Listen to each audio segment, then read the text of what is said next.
Bem, pessoal, nesse vídeo número 4, nós vamos dar continuidade de como nós devemos nos planejar para atender um cliente. Bem, uma das preocupações que a maioria dos profissionais de seguro tem é com relação aos valores das coberturas. Ou seja, o que eu vou dizer ao meu cliente quando ele começar a me questionar com relação aos valores das coberturas. Bem, dentro de qualquer processo de negociação de vendas, nós devemos sempre levar em consideração aquilo que nós chamamos de custo-benefício. A relação do custo e benefício é que irá te levar a administrar esse tipo de objeção que o cliente pode colocar numa negociação do seguro empresarial.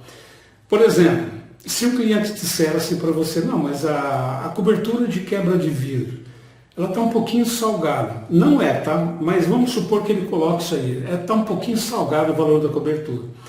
Então, faça a relação de custo-benefício. Pergunte ao cliente quanto custa a estrutura de vidro que ele tem dentro do seu estabelecimento, considerando vitrine, portas, né? Porque geralmente os estabelecimentos comerciais, eles têm toda a fachada, né? A vitrine de vidro, que a gente chama de blindex, né? Que são vidros altamente resistentes e que também são de valores elevados. Quanto custaria para ele, faça esse tipo de pergunta para ele, quanto custaria para você repor num eventual sinistro a quebra desses vidros do seu estabelecimento? Aí ele vai te dizer mais ou menos o valor de quanto que é. Aí você faz a relação do custo e benefício e mostre para ele quanto custa dentro de um orçamento que você vai fazer, uma cotação do seguro empresarial, quanto que vai custar o prêmio desse seguro em relação ao valor do patrimônio que ele está protegendo. Bem, dentro de uma apólice ou dentro de uma cotação de seguro empresarial, nós temos diversas coberturas com diversos valores. Eu vou colocar novamente na tela exemplo de uma apólice de um seguro empresarial e vocês vão observar como que funciona os valores destas coberturas, ok? Então vamos lá. Então veja nesse exemplo. Aqui nós temos um escritório, o exemplo de uma apólice de um escritório, né? Atividade econômica é escritório, e aqui nós temos a contratação. Então veja aqui, ó, limite máximo que ele contratou é um valor de R$400 mil. E aqui não tem a contratação da franquia. Então ele tem uma contratação de R$400 mil e ele vai pagar um prêmio líquido dessa cobertura de R$ 127,92. Aí ele fez a contratação de danos elétricos de 20 mil, né, caso aconteçam danos elétricos. Então ele vai pagar um prêmio de R$ 233,80 e logo em seguida você observa que ele tem 10% das indenizações, a franquia dele, e no mínimo de R$ 900. Ou seja, qualquer chamada da seguradora para cobrir danos elétricos, então ele vai pagar 10% de franquia ou no mínimo R$ 90. E logicamente que se tiver aí um prejuízo de R$ 800, ele não vai chamar a seguradora porque o mínimo da franquia dele é R$ 900. Observe aqui aquilo que nós estávamos falando, né? Quebra de vidros. Ele fez uma contratação de R$ 5 mil e paga um prêmio líquido de R$ 30,92. Pessoal, o que nós estamos falando aqui é de um prêmio anual, tá? Então ele vai fazer uma proteção dos vidros do estabelecimento dele de 5 mil e vai pagar, vamos dizer assim, uma bagatela de R$ 30,92 ao ano.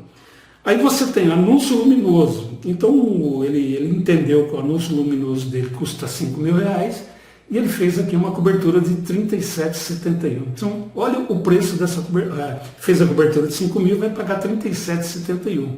E aqui também tem a franquia de 10%. Ou no mínimo R$ 600.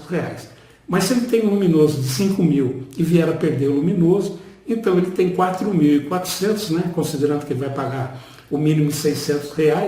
Não, mas aqui se ele tiver 5 mil, ele vai pagar 10% da indenização. E o restante ele vai receber da seguradora.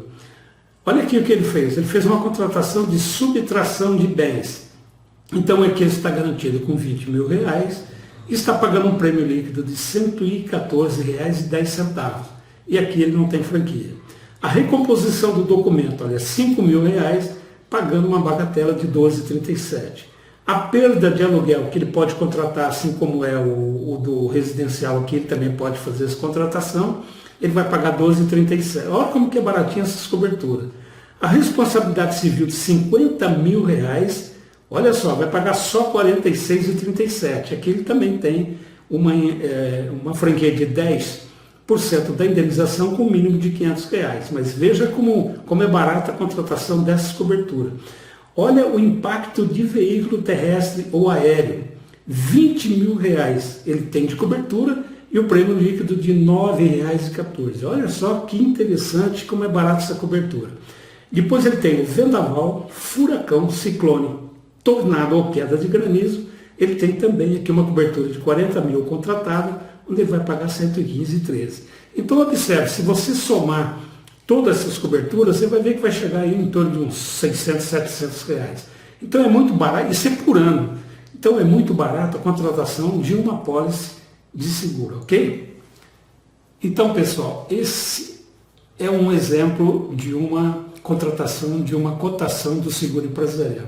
Então não é um bicho de sete cabeças, é uma contratação bem fácil de ser feita, é aquilo que eu volto a dizer novamente. Ao invés de ficar brigando com seguradora para aceitar risco de empresa química, de indústria de imóveis, de guarda de madeira, indústria plástico, isso aí, vamos fazer o seguro dessas empresas que é mais fácil, até você construir a sua carteira e você pegar o know-how do seguro empresarial. Depois que você começar a dominar todas essas empresas médias e pequenas, aí você parte para uma negociação mais complexa, que é de empresas químicas ou de empresa onde o risco é bastante agravado e é difícil de se encontrar seguradora, ok? Bem, pessoal, assim como todo seguro, assim como o seguro residencial, seguro veicular, dentro do seguro empresarial nós também temos riscos excluídos. Então é importante que você conheça, dentro de cada cobertura, todos os riscos excluídos. Porque você, quando for montar um seguro para o seu cliente, você tem que dizer a ele o seguinte: olha, você está amparado com esses equipamentos, você está amparado com esses materiais, com esses conteúdos. Porém, tais conteúdos e materiais, eles não estão incluídos. Então, há necessidade de se fazer contratação de outra cobertura. Por exemplo, dentro da cobertura de roubo ou furto qualificado, se dentro da seguradora que você está trabalhando, você está fazendo a contratação para o cliente desta cobertura e na cláusula de risco excluído tiver assim, ó, não tem cobertura para equipamentos portáteis. Então você deverá orientar o cliente a fazer a contratação também na cobertura de equipamentos portáteis. Então, provavelmente, a seguradora que não cobre equipamentos portáteis, roubo e furto qualificado, ele vai ter uma outra cobertura de equipamentos portáteis. O mesmo acontece com dinheiro, valores, né? Como acontece em joias, como acontece em equipamentos eletrônicos. Então, muito cuidado na hora de você montar o seu planejamento de venda, levar em consideração os riscos excluídos, porque eles te darão a oportunidade de orientar o cliente para que ele faça a contratação de uma outra cobertura. Por isso que chama multirriscos, porque ele não cobre nenhuma cobertura, mas tem uma outra cobertura que vai cobrir esses materiais, esses objetos. Inclusive tem cobertura que cobre equipamentos particulares dos donos da empresa. Por exemplo, eu sou o proprietário de uma empresa e estou indo trabalhar com o meu notebook pessoal. E se entrar um bandido, né, um assaltante, de mão armada e fazer um assalto dentro da empresa e levar meu equipamento? Como que eu posso fazer o seguro, né, a proteção desse equipamento meu, como sócio da empresa, dono da empresa? Procura que dentro da seguradora que você trabalha também vai ter uma cobertura para essa finalidade. Então é muito importante que você veja todas as possibilidades e o que você pode fazer para cobrir essas necessidades do cliente, ok? Você deve estar pensando, mas quais Quais são os bens que geralmente estão excluídos dentro de um seguro empresarial? Considerando a cobertura básica obrigatória, que é incêndio, raio e explosão, geralmente estão fora veículos, estão fora embarcações, locomotivas, estão fora gramados, joia, árvores, ruas, estradas, metais, dinheiro, tudo isso aí está fora da cobertura básica. São bens que não têm indenizações. Então você tem que fazer a contratação, além da básica, as adicionais. E não é apenas bens que estão excluídos, né? Existem riscos também excluídos. E quais são os riscos excluídos? Radiações, contaminação, por radioatividade nuclear, rebelião, guerra, desapropriação, ou penhoras, ou desapropriação através de órgãos públicos. Vai lá, olha, eu vou fazer uma desapropriação do seu terreno, da sua empresa, porque aqui nós vamos passar uma avenida, vamos fazer uma construção. Então esses são os riscos que estão excluídos, guerra, rebelião, tudo isso aí estão excluídos. Dentro dessas exclusões, vamos pegar, por exemplo, rebelião, tumulto, rebelião, greve, isso aí não está dentro da cobertura básica, mas você pode contratar a cobertura de tumultos e greves, ok? Você pode contratar a cobertura de veículos, você pode fazer essa contratação separada. E veja como que é importante dentro de uma apólice do seguro empresarial. Dentro da empresa, tem pessoas que trabalham, tem frota de veículos, tem pessoas que precisam de plano de saúde, tem pessoas que precisam de plano dental, tem pessoas que podem fazer consórcio. Olha como fazer um seguro empresarial é muito bacana para você abrir um leque de oportunidades de negócio.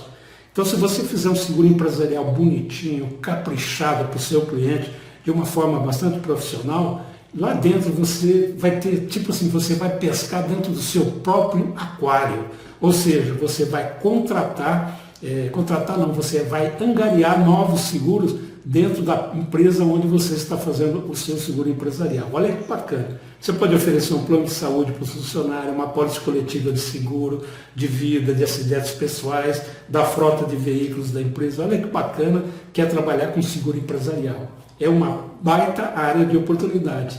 E a maioria acha, se enganam de que ficar participando de cotações, mesa de negociação, de leilão de preço, de seguro de automóvel, onde ele recebe a comissão uma vez por ano. E você pode ter uma empresa fazendo uma apólice empresarial onde te abre um leque de fazer seguro de vida, onde você vai carteirizar e receber todo mês. Então, prospecte empresa, pessoal. Procure visitar as empresas e fazer seguro empresarial. Porque ali dentro você vai ter N oportunidades para novos negócios, ok? Bem, dentro de um seguro empresarial também existe o que nós chamamos de endosso.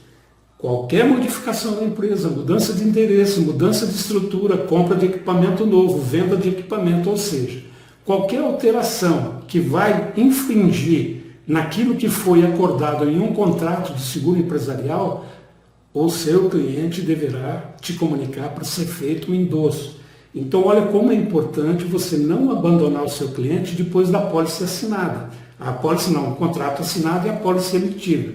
Durante todo o ano, durante todo o percurso da vigência da apólice empresarial, procure ser sempre o consultor do seu cliente. De vez em quando você entra em contato com ele, vê se não houve alguma alteração, se está tudo caminhando em dia, se ele precisa de alguma coisa sua.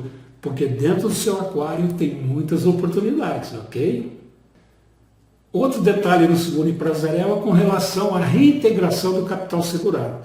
Suponhamos que aconteça um sinistro com danos parciais, dentro de uma cobertura que não utiliza todo o valor da cobertura, utiliza lá, vamos supor, 70%, e fica sobrando ali 30%. Mas o empresário não se sente protegido mais por ter gasto já 70% daquela cobertura.